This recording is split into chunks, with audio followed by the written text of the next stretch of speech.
What's up, y'all? I'd like to thank y'all for tuning in to another episode of the We Want More podcast. I'm your host, Anthony Moore. I am your co-host, Asante Morris. Welcome.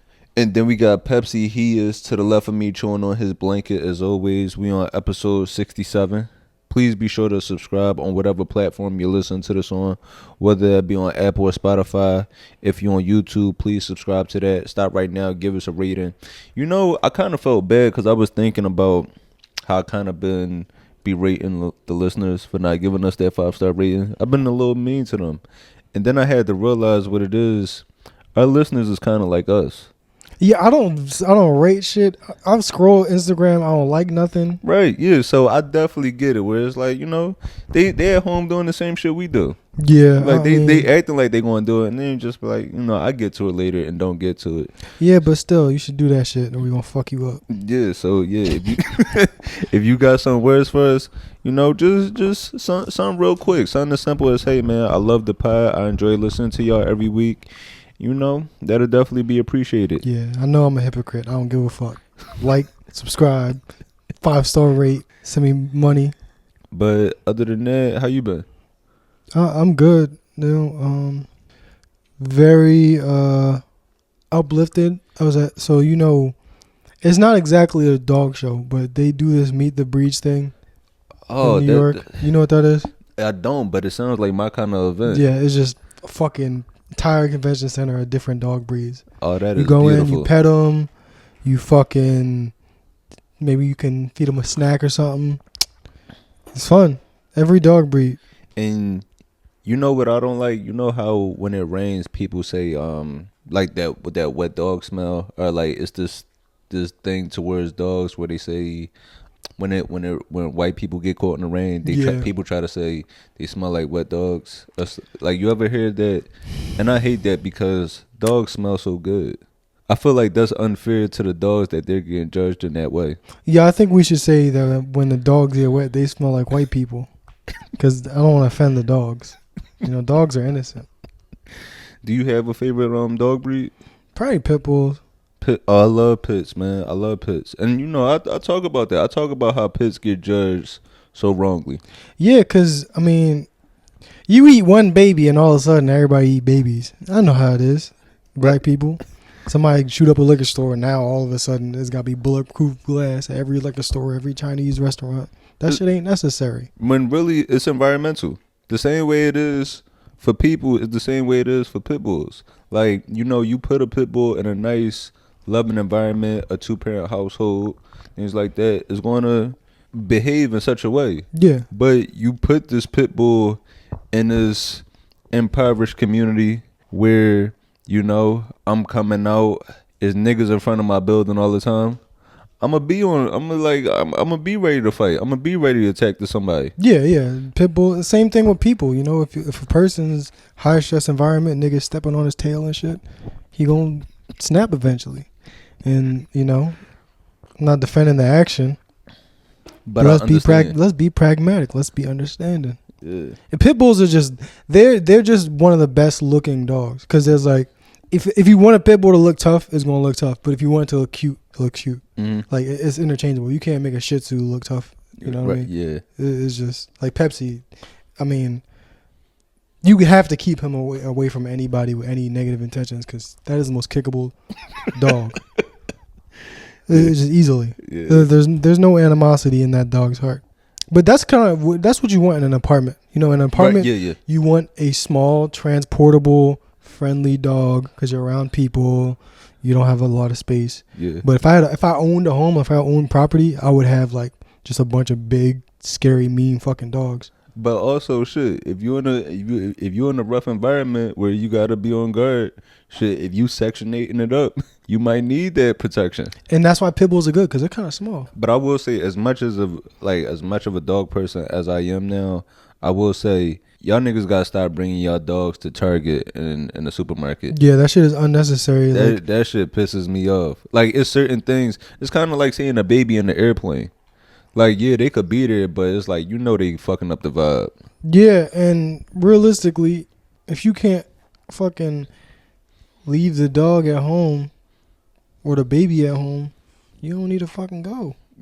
I'm sick of seeing dogs and babies all over the place in bars and shit. The baby in a bar. Yeah, man. That's so from like 1 to 3. Actually, I be seeing like full blown children. Like so, like from like the ages of 1 to 6, you can be in a bar, but after that, up until you're 21, you can't be in a bar again. For real? I mean, that's what it seemed like. Cause white people be bringing them little fucking kids in the bar, running around, playing hide and seek with the fucking stools. Yeah, that's why I'm trying to fuck a girl here. There's kids getting in the way. I guess, as usual, just to start it off, before we get into some topics, let's get into some questions from the listeners real quick. Yeah, you gotta fucking let me know. Oh, my fault. All right, so we got some good questions this week, man. The first one, I like this question. Matter of fact, I think I'm gonna let you lead this one off. So somebody said, I'm about to move into my white girlfriend's house, and she doesn't know I had bad credit. How do I tell her? She's supposed to fucking know that already. I think she understands that, and she realizes that's why you're moving into her house. Yeah, and not the other way around. Yeah. I think she assumed once y'all got into that relationship, like, yeah, this nigga probably would. He might actually like me, but it is a little incentive. Like, I could help him fix up his credit, things like that. He have a little Nissan Altima drive around. I think getting into that, it's kind of understood. Like we in this together. Like, yeah, we like each other, but we gonna have a little Jalen on the way. Yeah, and if you live with a white woman, I did this shit before. She's supposed to expect a downgrade in lifestyle, at least a little bit. Like, you're not supposed to just move in with her and then give her like some kind of fucking fantasy life. You supposed to show what it's like to be a nigga. Be late on bills, like bad credit. That's a given. Who the fuck get with a white girl and you got good credit? Oh no, I do other shit. Yeah, I do other shit around white people. Like when you moving with your white girl, this is what you gotta do. When the dish soap get low, don't throw that shit out. You gotta put some water in there, shake it up. Yeah, you gotta get her used to reality. Yeah. No, this lotion is still good. You open it, you unscrew it, and then you hit that shit on your hand. Yeah, you show her how to wash her legs. This is an experience that you're supposed to you're supposed to squeeze all the juice out of this. You're supposed to show her exactly what it's like to not know if you can make rent next month. I'm sick of sick of niggas having good credit, money and shit, marry a white woman, divorce her, now she getting the money. Yeah. That don't make no fucking sense to me. You go into that shit with nothing, come up, then you leave her. Honestly, yeah. And then I think that is the way to do it. Yeah. If you are going to have bad credit, go put that shit on another race. That's based. Remember that nigga asked, like, how can you be pro-black with a white wife? Yeah. Ruin her. Like, take her credit down a couple 100 points. Put some miles on her car. Cuss out her mom. or hit on her mom. Like, damn, your mom fat ass. But mom butt fat as shit. And then let her cat out while she at work. you know some fucked up shit I did, and I still feel bad about this, like, to this day. I was chilling at my girl crib. This is back when I would just chill. I wasn't paying no rent. I was just chilling at the house while she was at work. Yeah. And a nigga knocked on the door, and I signed for a subpoena. I got her sued, man. I feel bad about that to this day. That's like one of my worst moments in life. But that's what you got to do if you really want to fulfill the promise. Nigga showed up like, you been served. No, she been served. I was like, damn, if this was me, I would be really fucking upset. I'm only kind of upset. I do feel bad about that though. Like, if you ever did some shit like that, then you know that, there's a lot of fucking headache that goes with that. But it's funny as fuck looking back at it. Like, seeing that, like, we both made it out unscathed. I'm like, fuck it. Yeah. I got a story now. Yeah, that's really what life is about. It's about stories. Yeah, it's about your experiences, man. You know, so a girl might, you know, shit on you while you're doing anal, and it's bad at the time. It's awful at the time, but later on, you like, damn. You gonna have a good laugh about that one. Yeah. But yeah, man, don't let that bad credit stop you. You know what I'm saying? You already done moved in. You won. I wanna be genuine and like try to give this guy advice, but also want to see how bad we could fuck up his relationship. So I'm just gonna not say anything nice. All right, this next question. This is a good question, and this came from one of our South African listeners. Oh, yeah, white South African or black? No, I believe I want to say black, but she could also be Indian. I'm fine. I mean, as long as it's not a colonizer in South Africa that don't understand the history of South Africa. Because I mean, you know, I'm sure there's some white people in there that, you know, do some work. Because that's kind of how they ended apartheid. Like everybody came together. Mm-hmm. You know, it's still pretty fucked up and segregated, just like here. But you know, well, she said, what radicalized you? That's a weird question. I feel like to be a black person and be asked that question, I feel like it's only strange if you can't answer it. Okay. You know, if somebody was like, what radicalized you? And you're like, oh, I'm not radical. Yeah. I don't have any weird ideas. For me, just being black. Maybe. For me, I say a few things. Like, you know, of course, like in a social media age, we've had a lot of things happen. Like, you know, it's been police brutality and like just a bunch of injustice over time. But, you know, with social media, you get to actually see this shit like occur so much. There's been so many different movements that we've witnessed so surely. Before, it used to just be like major lifetime events, but then it started to turn into like, it seemed like it was something happening almost at a monthly basis, or especially during the pandemic. So, you know, we had like George Floyd, Trayvon Martin, Mike Brown, but I remember this one case. You ever hear about this prisoner Troy Davis? This was around like 2011. Is this the guy that he was on death row, and this was like one of the first cases I remember. He was on death row. I remember seeing on social media where he was on death row, and you know he maintained his innocence the entire time. And I forget exactly what happened, but wait, hold up, I gotta, because he's like fucking this blanket up. Are you talking about Troy Davis from Butts County, Georgia? I believe that might be it. He was executed in 2011. Yeah. So Troy Davis, and I remember it was like this whole thing where everybody was like, you know, begging the governor for like to delay it. Yeah. Just because it was questionable. Yeah. It was questionable, and they still went through that.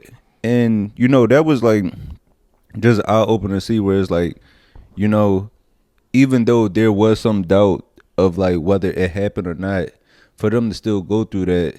And it made me just look at like this whole, like the whole system differently. Like, you know, you got these pro-life people that is so like for the death penalty. Yeah. Where that shit is such a contradiction. It doesn't really make sense. It's very it's the people that seem to interpret the Bible as just a catalog of different acts of wrath from God. They choose to see it as like a war manual or a thing to use to justify their imperialism more so than like an instruction manual for like loving people or whatever the fuck. So yeah, what radicalized me? To that point, we got Philadelphia has our own version of that. Mumia Abu Jamal. Oh yeah. So that shit. Hearing about that. The move block. The move. They dropped the fucking bomb. It's like when you say what radicalized me, it's like I was born in a place where if you listen to anything anybody says, you know, because my aunt, she moved around there. My aunt moved around there, and you know when she got the house, it was basically abandoned. Yeah. So she got it built up or whatever. But I was young when she moved there. I might have been about 9 or 10. Mm-hmm. So. And I heard my mom mention that it was like the move block. So I was like, oh, let me look up what's this move block. And then when you find out the actual history about it, where it's like these were civilians being treated as they were terrorists. Yeah. I mean, it's definitely a good question, but I just feel like, you know, when you black and you got a family and friends around you that also are black and aware of their situation, it's very easy to be radicalized because y'all start talking about Emmett Till and you go, damn, that's fucked up. That happened. Mm-hmm. Why didn't I learn about that? You learned how Martin Luther King really died. You learned about fucking all the other actual assassinations. I would say anytime that maybe just around high school, because, you know, that's when they start peeling back a little bit of the layers of sugarcoating that they put on a lot of the history. So obviously police brutality, we saw, I mean, I've seen it firsthand myself. I've seen videos of people getting killed. I've seen fucking just overexertions of force. And you know, you see racism, you feel a motherfucker mistreating you. Like, damn, that's fucked up. Just cause, like, you know, at a certain age, being black is a thing. Right. Not just the fact that I'm black, you're white. I always knew that, like, you're a different color. But eventually, at some point, it clicks that, like, because I'm a different color, people are going to treat me differently. Yeah. So what radicalized you is a very hard question to answer seriously, just because I feel like when I talk to people that aren't radicalized anyway, I'm just like, damn, you really just want to fucking walk around and sleep. Yeah. And also for me, like, I feel like I've been very, like, self-aware throughout life, and I've always understood that I've gotten to where I'm at because of the help of certain people or the help of just having some type of stability growing up. Like, for example, like, and I spoke about this before, where it's like my parents aren't together, but they were together for a period. And I feel like that's the biggest difference between, like, me, some of my cousins, some of my other family members and friends. Just the fact that I had some type of stability.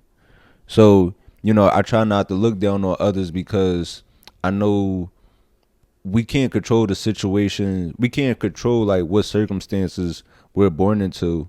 It's like niggas get lucky. Right, yeah. That's really it. That's another thing that got me. That's really it. It's like a lot of shit, I am just lucky. I work hard. Everything I got in life, I worked hard to maintain. But I started off, like, my base layer when I was born, I started off in a pretty decent position. Right. So for me to look at another person and go, work harder, nigga, I don't really feel that. Right, exactly. So, yeah, I mean, as far as, more recently, I've adopted more of, you know, anti-capitalist ideologies. When I was a kid, it was more just like race shit. But now I'm starting to understand where all the class, all of the class shit comes in. So I would say, I don't know if there's an exact thing that radicalized me in that way. I will just say that at some point I realized a lot of people are very luckier than me, and I'm luckier than a lot of people. And it's not all just hard work. It's not determination. It's some motherfuckers that's just mentally ill and just cannot do the things that you do, and nobody's looking out for them. So that's fucked up. Yeah, and you can't hard work your way out of you can't hard work your way out of generations of trauma. You can't hard work your way out of like you said, mental health challenges. Is certain things you can't hard work your way out of systematic oppression. You know the term or the saying, like, pull yourself up by the bootstraps? Yeah. That's like a joke. Like, somebody once said that doing something would be like trying to pull yourself up by the bootstraps, because if you're sitting down and you're pulling on your feet, how are you going to stand up? Oh, wow. So it's just like, it's a joke. It's not a real thing, but, like, Americans, we're fucking idiots. So it makes sense that we would come up with some shit like that and think it's serious. But yeah, it's a joke. You can't do that. It's not possible. So, you know, also fucking, I don't know, what else is, because we cover race, we cover, like, you know, socioeconomic shit. Is there anything else that we have radical ideas about? I mean, do we? Shout out to the bitches. I'm a feminist.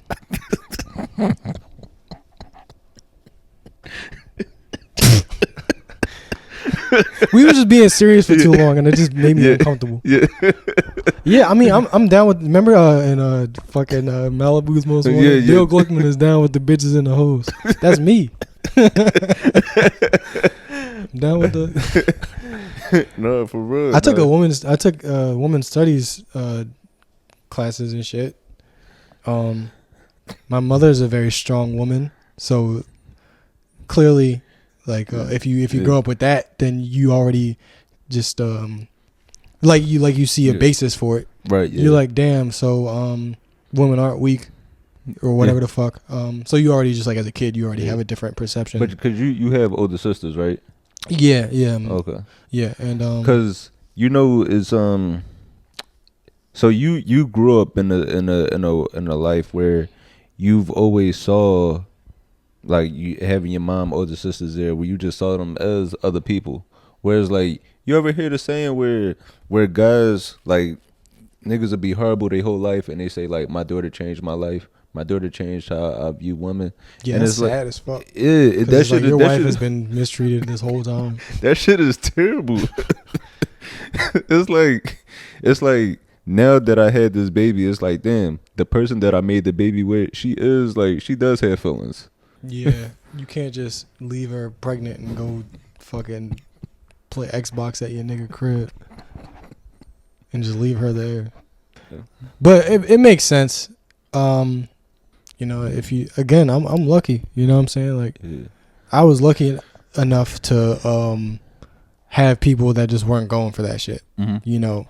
I think if your parents teach you what it is to be yourself, and be like if you're black or whatever you are, like have some sort of pride in your heritage or whatever the fuck, like you just already got that shit in you. Yeah. So and also that's like a good thing. Some people just like their parents just don't give a fuck. They don't know shit, and they gotta learn it for themselves. So, that's also like I want women to pay for more shit. I want y'all to be on an equal foothold, so I gotta pay for less shit.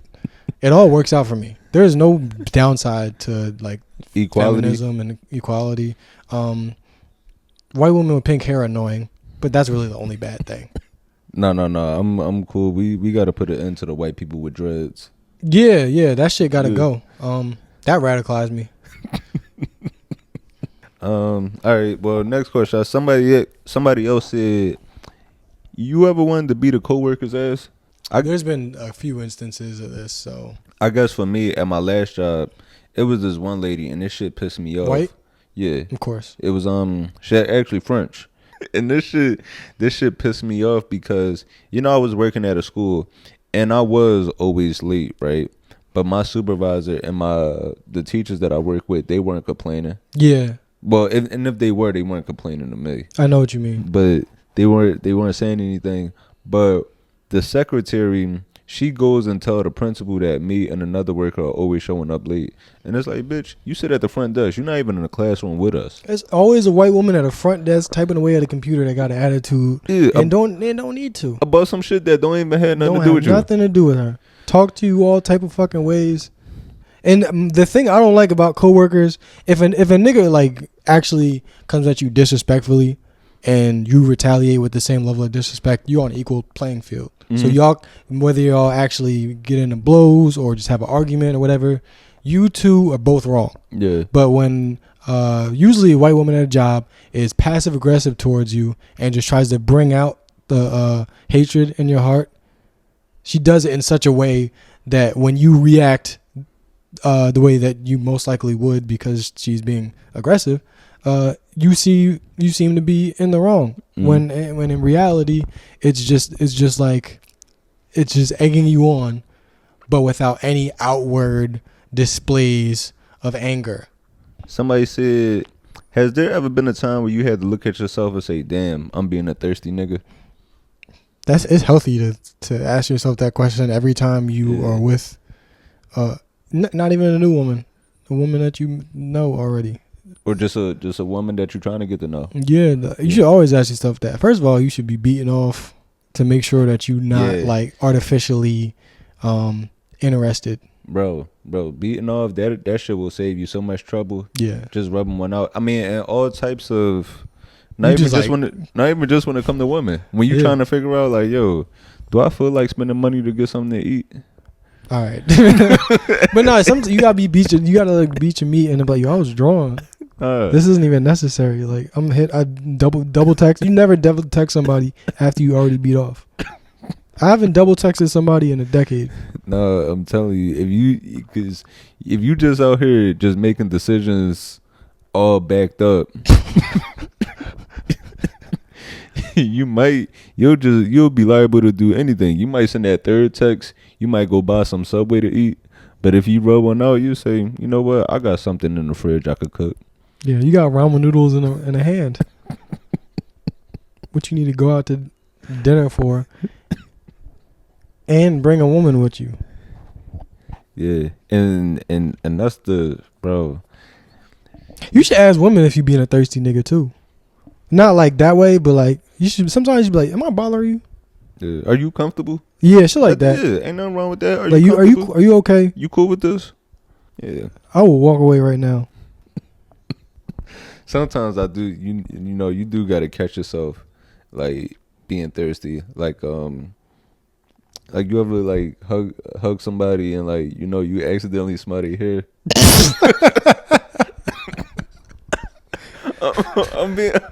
I'm opening up. Yeah, if you smell nice, I'm not gonna go.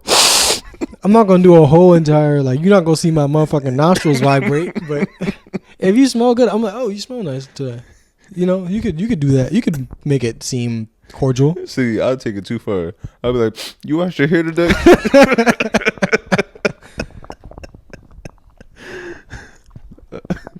I don't think there's anything wrong with like you smell nice, or oh, what's this perfume you're using? I like this perfume. Because something like that Yeah. it's meant for people to smell it, so it's not weird if you notice it. But You just gotta. no, I was gonna say social media has definitely made it like it's made it so easy to be thirsty. Yeah, I mean, it they is got so many weird. different features now. Even like the whole liking a story, like where it's like, It's such an innocuous thing that could just be like there could be a lot of like underlying yeah, subtext in a story like. because before a post like is like, if I like this, everybody gonna see that I like Yeah. this. But if I like your story, it's just between me and you. Yeah. So You're already trying to. It's yeah. So it do come off like I might have just liked this. Mhm. This might have just been a good moment. I was like, oh, okay, your grandmama celebrating her birthday. Mhm. I like that. But then it's that line of like, I think you and I should have secrets. Yeah. That's how you introduce your secret life together through a story like. But sometimes I just like to acknowledge like, hey, I am a person that likes this. So yeah, you gotta ask yourself, am I being thirsty? You gotta think like, how is this gonna be received? If a nigga said this to my cousin, would I have to kill him? that's a good way to look at that. If a nigga did this to me, would I be comfortable? Yeah. It's definitely hard to find a line between thirsty and valid pursuit, but you got to look inward and figure that out. If you approaching anybody without a lineup is, I was just about to say that. First, start off with a haircut. yeah, get your haircut, and then you don't got to be thirsty when you get a haircut. There's an actual confidence there in a haircut, and people respond to the haircut and the confidence that it gives you. So you're equal now. Yeah. You might be a little bit more interested in people. People might be a little bit more interested in you. You don't gotta be like, excuse me, bitch. You don't hear me talking to you. You don't gotta do all that. Let me see. All right, somebody said, this is another good question, about something I love. Somebody said, why is fried chicken better in worse neighborhoods? That's all we got. It's the only thing we really got that matters. So, yeah. So, that's what I figured. I figured the same. It's like, we might not have much, so I'm going to put all I can into this meal. I'm going to put my love, my sweat, I've been... It's something about, it's like after you done went through a lot, you might have had a hard day at work, it's like the only thing that I can like would make me feel better is something a good meal. Yeah, you're not going to a steakhouse. Yeah. Because if you rich, you're not even gonna ask them. You ask your wife to fry you some chicken. Be like, you tired? I'm tired. Let's go out to eat. Yeah. And I think the fried chicken is better in worse neighborhoods. Not even just fried chicken, like everything fried. You know, fried fish. We used to dine early, so it don't matter. We don't hold back on the lard or the butter or the oils. Yeah, I got heart disease coming at 45 anyway. So, yeah. But I think the food is better because I think I told you the story when I first moved to Jersey City. I went to this seafood spot, and you know I already knew the vibes because it was on Martin Luther King Boulevard. So it was on Martin Luther King Boulevard. It was cops patrolling on foot. It was a fresh visual, and I think the food, if people are willing to die for it, that's a good sign. That like you don't want the food that people be like, I could live without that. No, you want the shit that people are willing for it to be all over for. Yeah, like this is some people's last meal. When you go in a fucking like some people's last meal was a fried chicken and French fries with hot sauce and ketchup drizzled on top of it, like or the wings with the rice with the wings chopped up. I don't think it get more hood than that. No, the fries with the ketchup and drizzled. I never liked that shit. I don't like ketchup on my fried chicken. It's funny. I used to eat my fries that way. Yeah, like I used to get them with like salt, pepper, and ketchup already in a bag on them. But then, like you know, I became civilized. Yeah, that's where it's good to have friends from different cultures and shit sometimes, because you do that shit in front of like somebody that never seen that before, and they just like, "What are you doing over there?" It's a lot of ketchup, a lot of hot sauce. Yeah. So. Yeah, when you start hanging around with different cultures, you realize like, oh shit, I could put the ketchup on the side.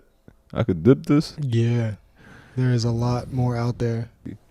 All right, I guess you get into some topics from the week. What we gonna start with? Well, I guess TikTok. We thought it was gonna be banned. TikTok has made it. TikTok. Yeah, that was weird. Yeah, TikTok was going. Not even just TikTok, CapCut. That's what really hurt me because I use CapCut to edit the videos. So it's owned by the same like Chinese parent company and shit, right? Yeah. So they took TikTok and CapCut down. I'm not sure what other apps they own, but yeah. So TikTok was down for about I think just a few hours. That was really weird, and nothing in me felt like TikTok gonna be gone.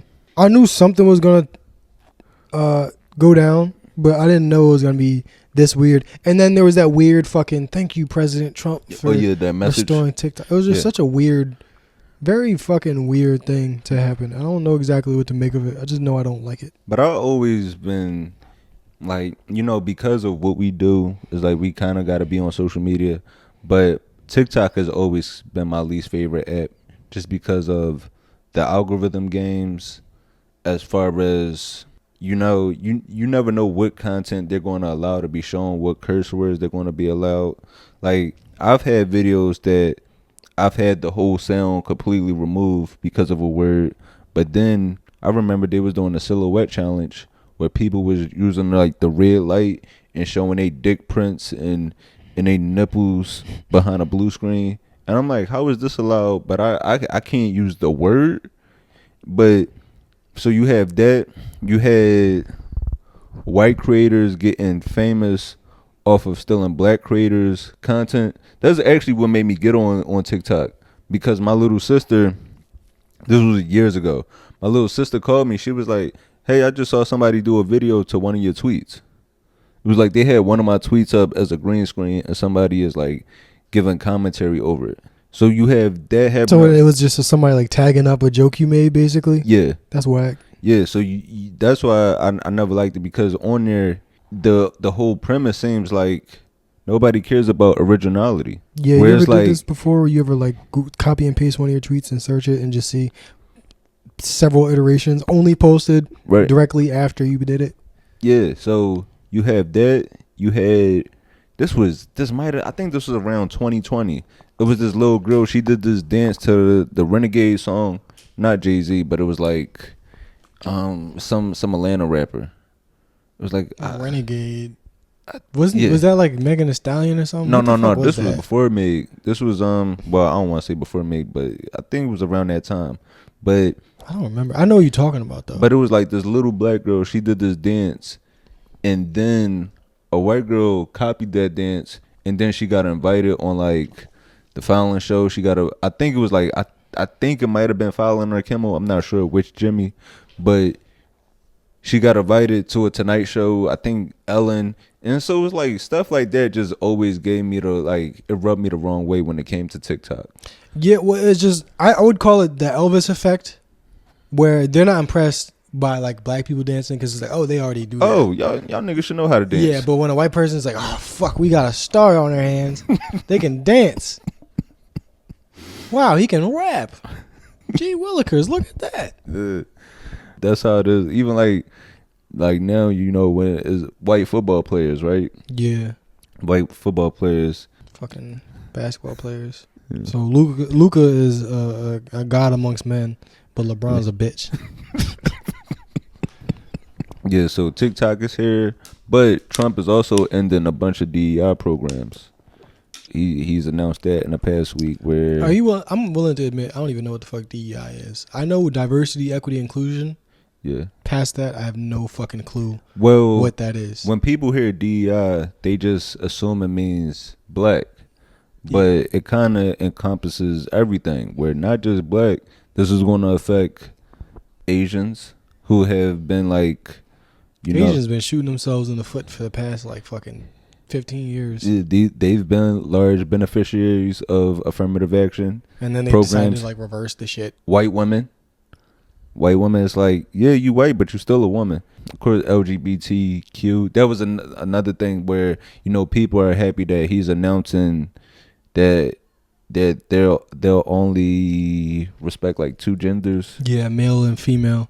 Which is like, what does this have to do with the economy? We all understand that whenever there's a Republican president or, like Congress or the Senate is controlled by Republicans, we all about to be broke.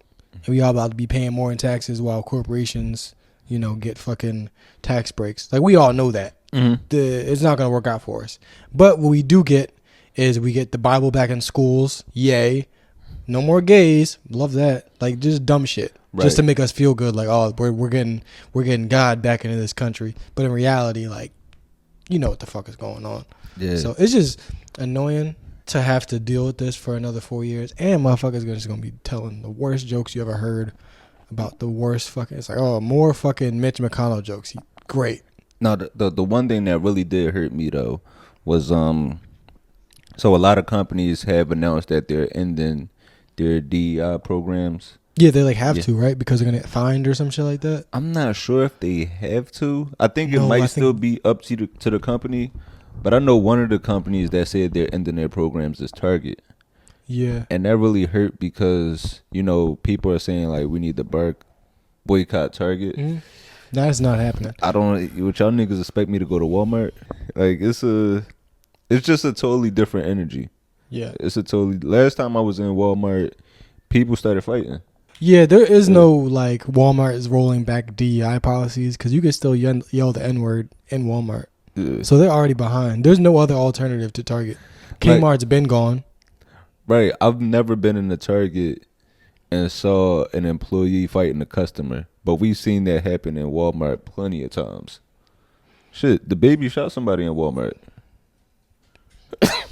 I would say like Walmart is like a public school where it seems to be funded by the taxes in the neighborhood.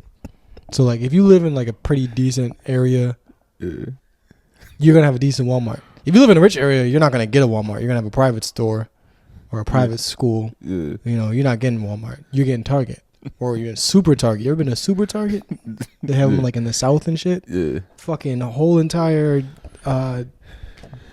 city block Target. Somebody call me out if I don't know if you can get fined. Maybe you could get sued if you like, because like people will say, well, you use these DEI policies So like as a white man, I'm gonna sue this company for discrimination if I don't get a Yeah. job. I think that's the risk to companies. So and that was the other thing that's happening now too.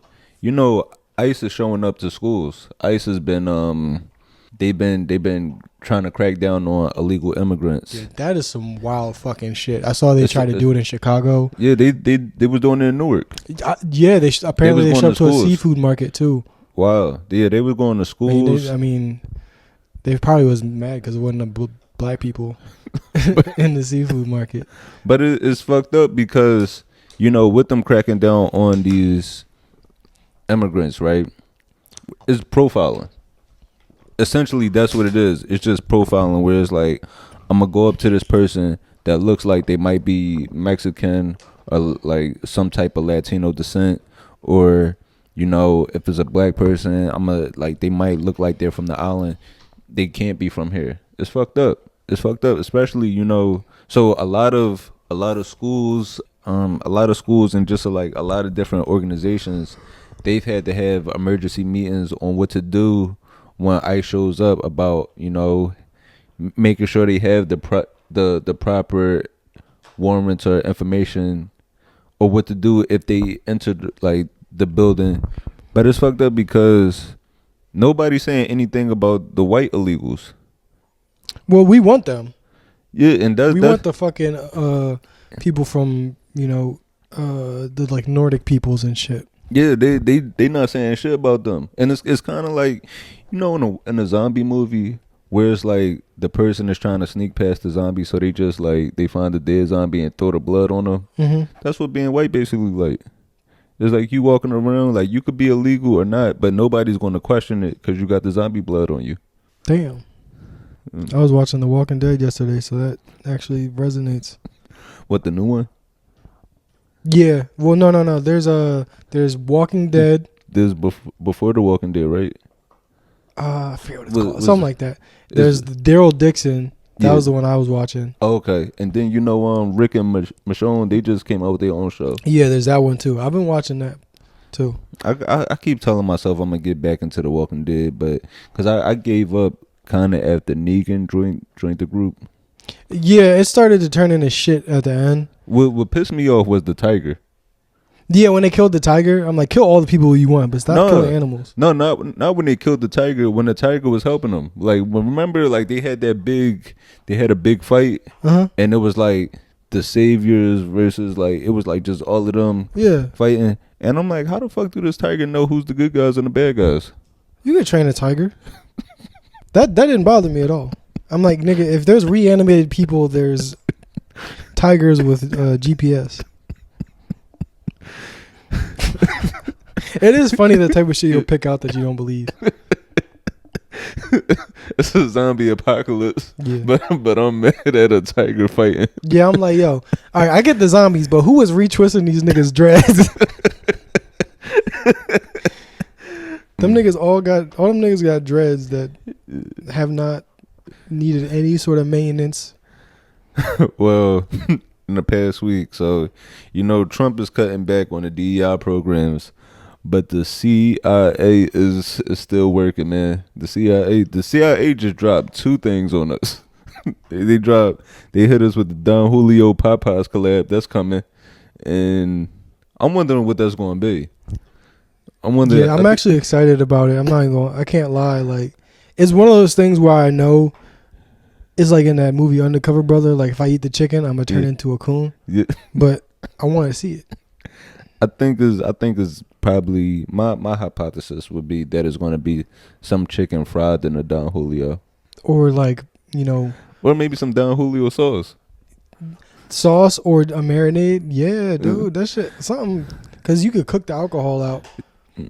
There's gonna be something excited, but the point is, niggas is gonna get stabbed over this. Bro, niggas got stabbed over Popeyes and they didn't drink a thing. Yeah. So with this, I hope we're able to you know behave in a better manner now. I hope they set up the proper precautions. I hope Popeyes hires additional staff. Them workers was being overworked last time. Yeah, it was really sad. Yo, like you know the famous picture with the Popeyes worker is just sitting outside. Yeah. It kind of remind me of like that painting with it's like this painting of the black lady with the negligee on sitting on the end of the bed. It's like this. Let me see if I can find it. Is it something you would see at somebody's house? Yeah. I think I know who you're talking about.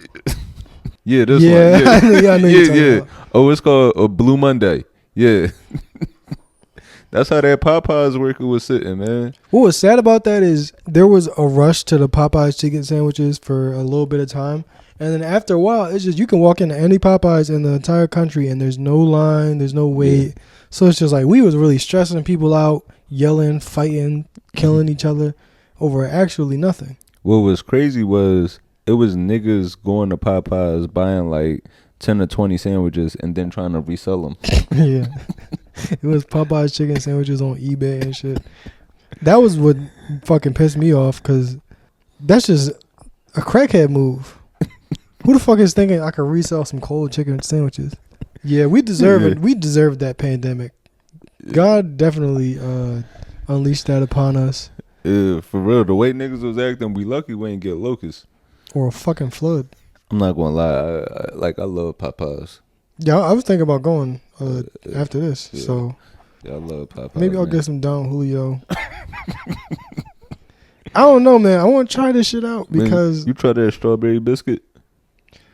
I have not tried the strawberry biscuit, but it sounds like something I would eat. There's this place. You ever heard of Bojangles? It's like a more southern chain. They have a blueberry biscuit. Yeah, them blueberry biscuits. Those are good. When I'm down south, shout out our North Carolina listeners, Atlanta. You know, when I'm down south, shit, I gotta stop at Bojangles. Bojangles, Waffle House, Zaxby's. I like all those fucking chains. Yeah, I'm a fucking consumer. You like Raising Cane's? Raising Cane's is alright. It's overrated. There's a piece of bread and some chicken. Like shit, that's all I need. $1,000 sauce and shit. That's all I need. Niggas happy as shit to get that piece of bread. Nothing on it. Not toasted. But the other collab that they dropped on us, that new Sexyy Red and Bruno Mars. Yeah, that just seems like they really are in the lab trying to cook up a new crack cocaine. Cause you got alcohol chicken, and then you got Sexyy Red and Bruno Mars. There couldn't be a more like industry thing. It's like a doo-wop about STDs. Yeah, it's like fucking. It's like, all right, so you get a racially ambiguous nigga, and he is gonna be with Sexyy Red, and they're both gonna bring down the community because you don't know which side they're on. Cause Sexyy Red, she's black and she's talking about fucking, so you think she's on our side trying to liberate us, but then you got Bruno Mars. He's a fucking double agent. You don't know where the fuck he is. I was fucking with her shit like last year, but this is garbage. But the song, they're gonna make the song work. Like it's gonna be on the radio. Yeah, so the song is titled Fat, Juicy, and Wet. What I want to see is the Kids Bop version of this. I want to see how these 11-year-old white kids make something out of this. You know, sonically, because it's Bruno Mars, sonically it's going to sound good. It's kind of like Kanye. No, this is terrible. Like, I mean, when I say sonically, I mean like just as the sound, like lyrics aside. This is a 30-year-old grandmother anthem. All the cars with eyelashes going to be blasting this down the street. They're going to be rocking back and forth. Damn, you remember how funny it used to be to find a parking spot and fuck in a car? I ain't had a car in a minute. You just happy as shit to be next to a dumpster. That's what this song is for. I forgot there's people that fucking 1999 Acuras. So this probably might go. If your child calls you by your name and calls his grandma mom, this song is for you. And I love Sexyy because I know she is just being true to herself. You know what I don't understand about the type of people that listen to music like this? You get your mom's name tatted right here and then you out fingering bitches. How do you do that, like, mentally? But that's who this song is for. Yeah. Like, how you look at your mom name and go...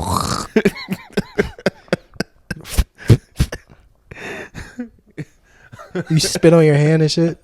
How do you look at your mom's name and do that? Or your grandma on your chest?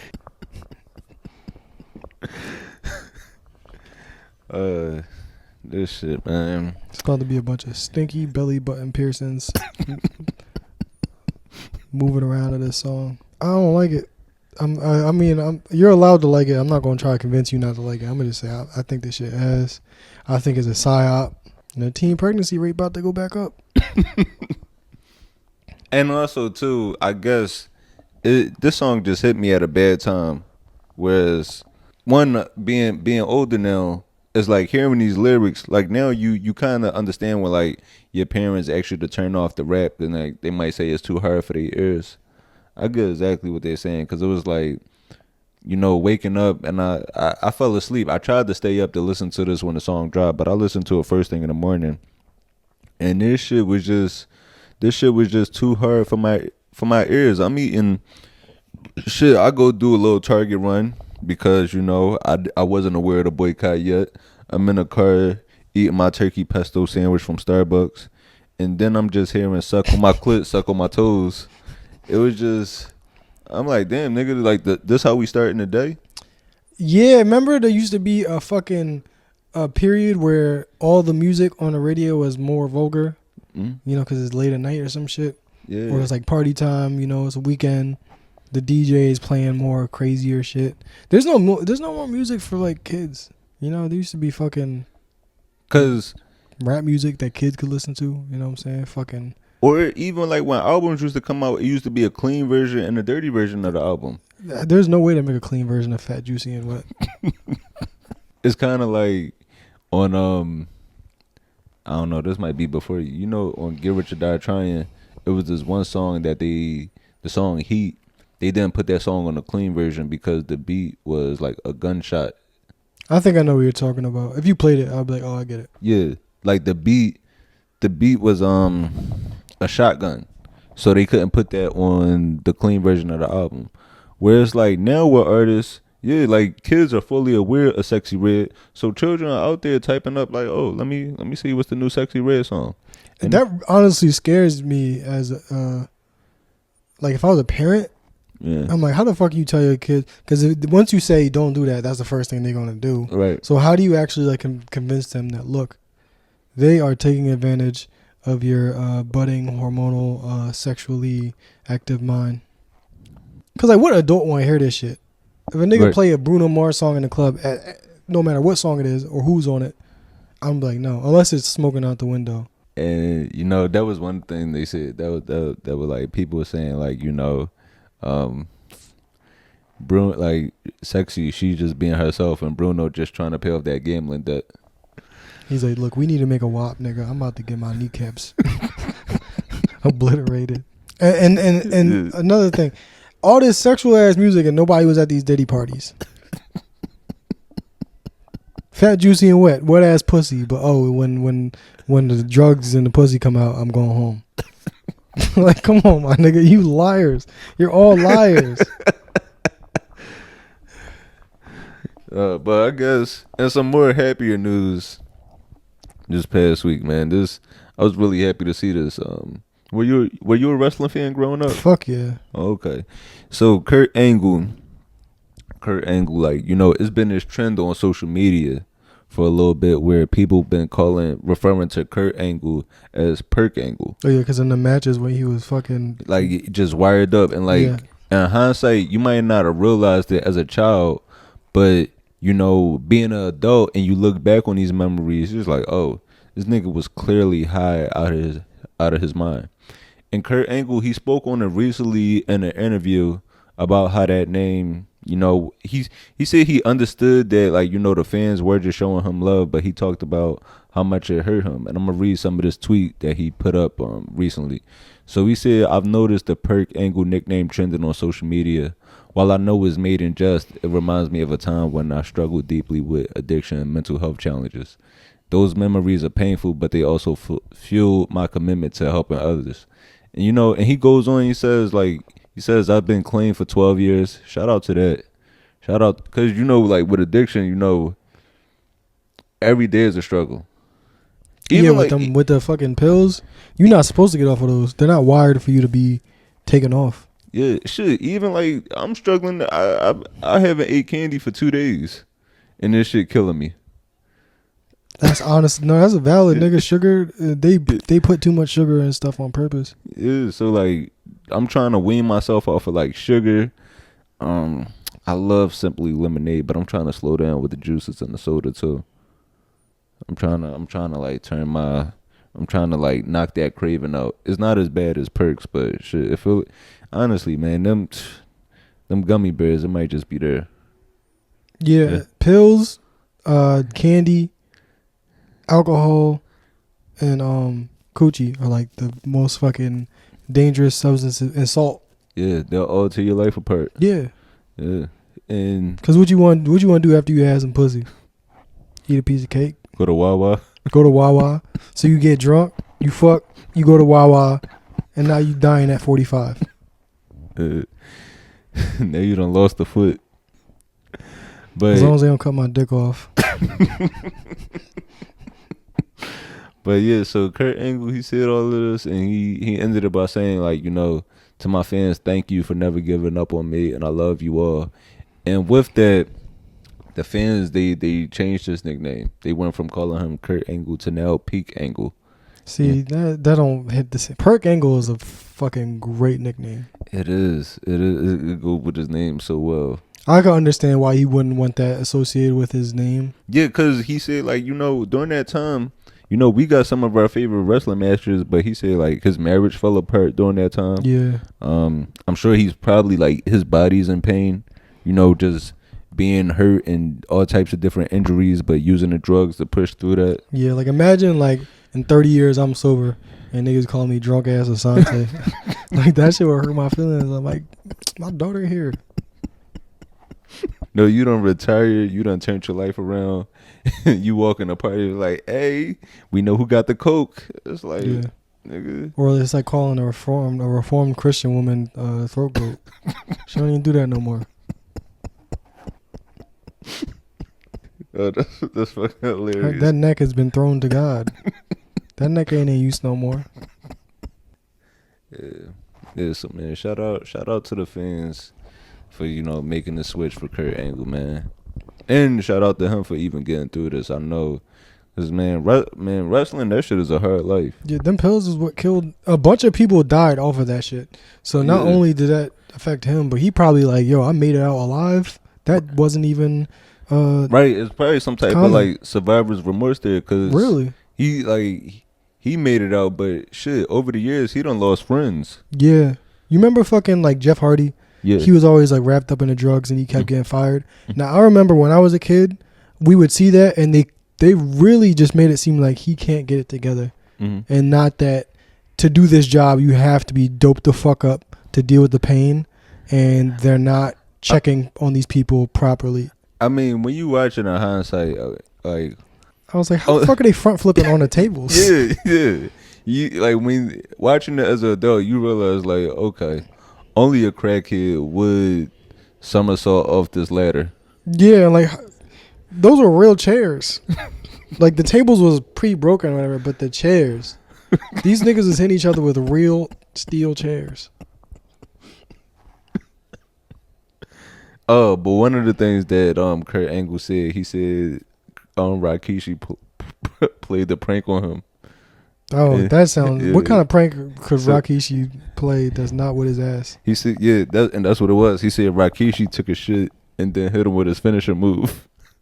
That's not even funny, man. So he said when Rikishi got up after the match, he had some brown stuff on his nose. That's not funny, man. That's fucked up. Yeah, that shit ain't cool at all. Yeah. For real.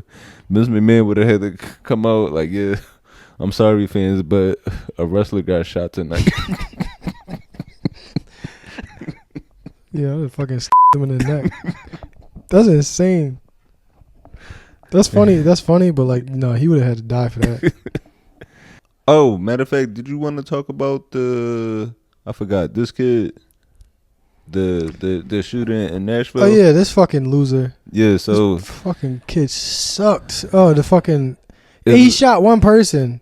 It was a school shooter in Nashville. He was a 17-year-old and a black school shooter. Did he know? Was the person that he shot? Was it random? So I don't really know exactly much about the victim, but he did go to his school. There's a 17-year-old boy. He went and shot another 17-year-old girl at his school, and then shot himself. And did you see, like, all right, there's pictures of him. There's his manifesto. This kid genuinely fucking sucks. I want to know where his parents is at. This is the type of shit I'm talking about. Where I'm like, you grow up with a certain sense of who you are. Yeah. How the fuck you get turned into a white supremacist and you a nigga? Like, look at his haircut. He ain't been to a black barbershop. All they had to do was take him to get his haircut one time, and that shit would have stopped. And they said some of his influences were like Candace Owens. Yuck. But I really want people to see Candace Owens as that person now. I'm not saying that's a good thing, but it's like that's who I always felt like Candace Owens was. Like somebody that could influence a fucking black kid to a school. So now we do see that she's got a weird influence, and I would like to see how she spends that. But yeah, that's really fucked up, man. Yeah. Killed somebody. When it's like, why is that the thing that you do if you want to be white? Remember niggas used to just straighten their hair and have bangs and listen to emo music? It wasn't hurt nobody. They was just fucking white girls with right, niggas insane clown posse tattoos. No, that's real shit. Like now you got niggas commit acts like this, where it's like before they used to just go to the mall, go to Hot Topic. Yeah, that's the fucking problem, nigga. You gotta be a white supremacist now, cause all the white niggas is rapping. And you know there's no way to be white no more.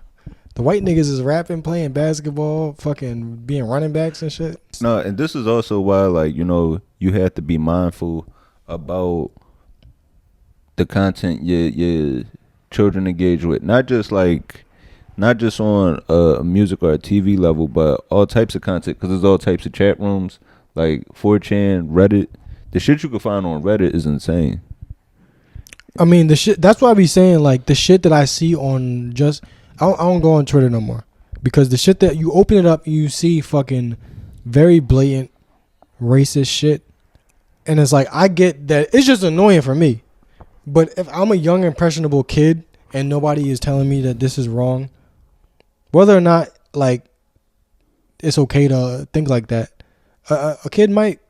kids are impressionable and they can be swayed into many different directions. And so in his manifesto, it includes the list of soft targets. It says his manifesto, his targets were Jewish people, Muslims, immigrants, members of the LGBTQ community.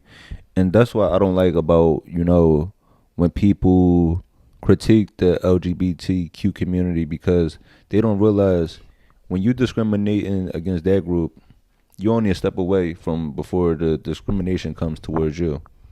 It's like, as a people that have been discriminated against, like, you know, I really don't like when black people get all homophobic, because it's like, all right, you might not agree with the lifestyle, but it's like us as a people have faced so much discrimination. So how could you place that on another group? Yeah, and there's just a complete lack of empathy.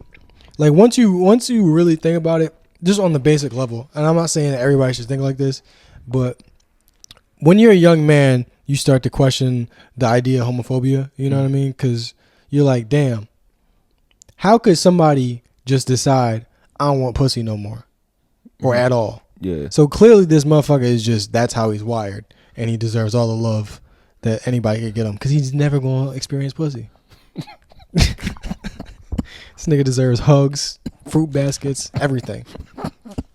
Lesbians, I think they deserve just as much, because they share our enthusiasm for vagina. Yeah, they share our love for ass, but they never going to actually get that feeling of ass that we get. Yeah, so they deserve fruit baskets and hugs, and not all the fucking clothes.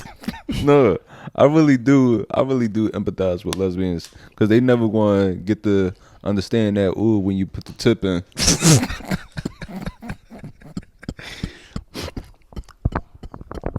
Empathy, people.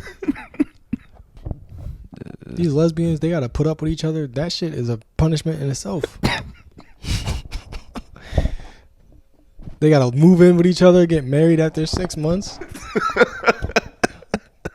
If you don't show these niggas some love.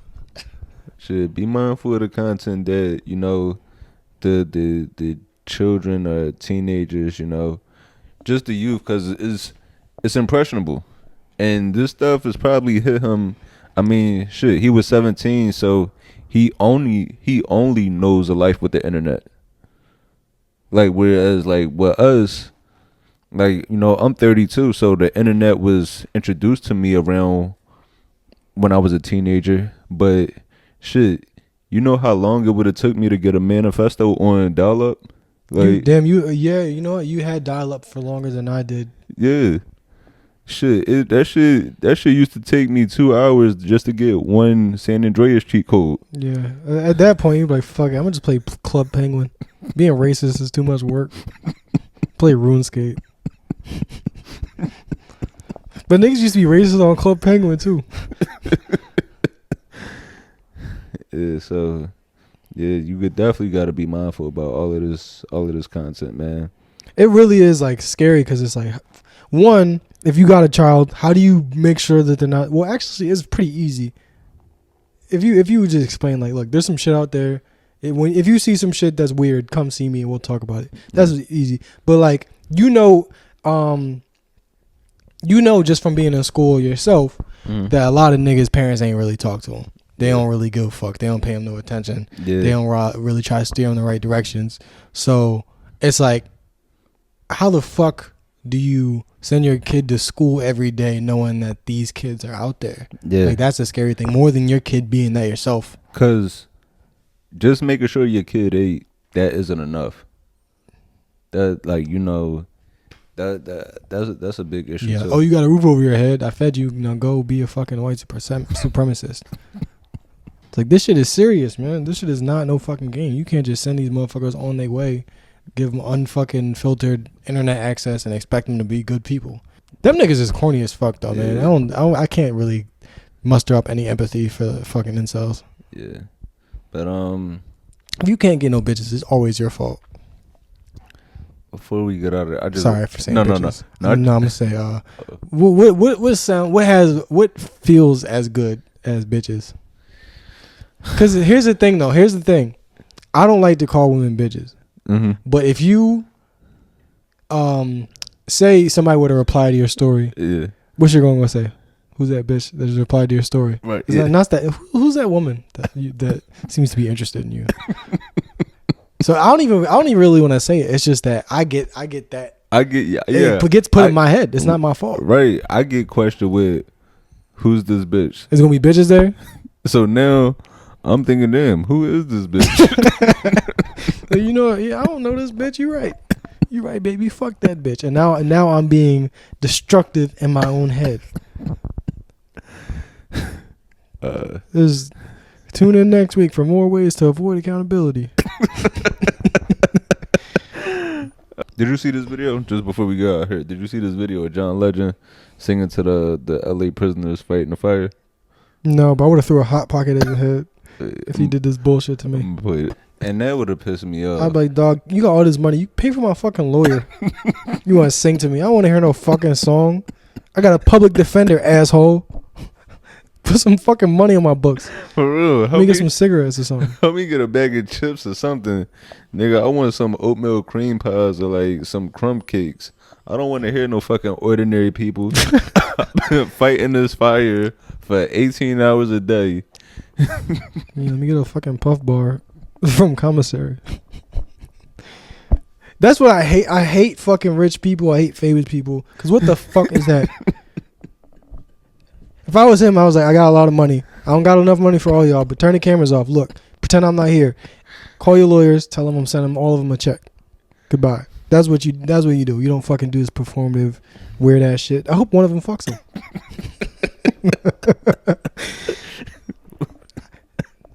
That's that type of shit that's like only having a white wife. It's like that's the only person you could tell you about to go do that. And you'd be like, okay.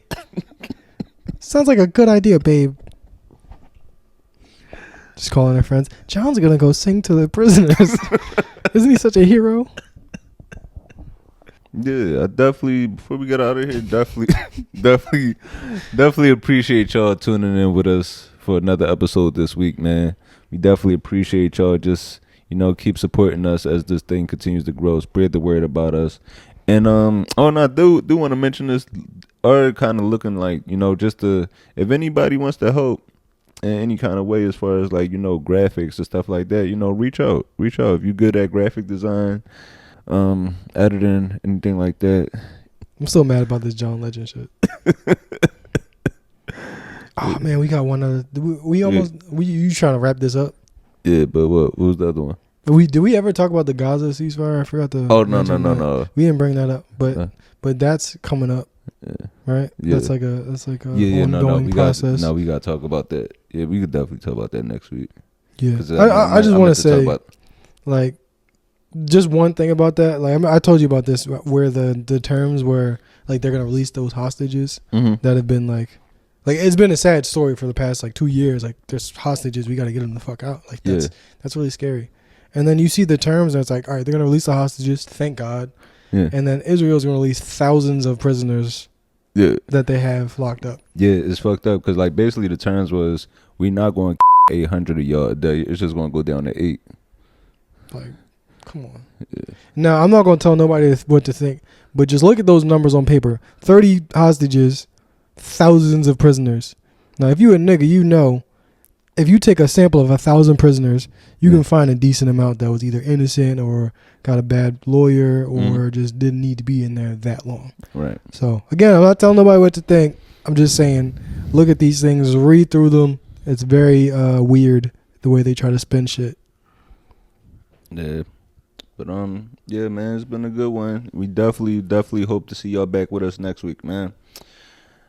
All right, I'm Anthony Moore. I'm Asante Morris. All right, we out of here.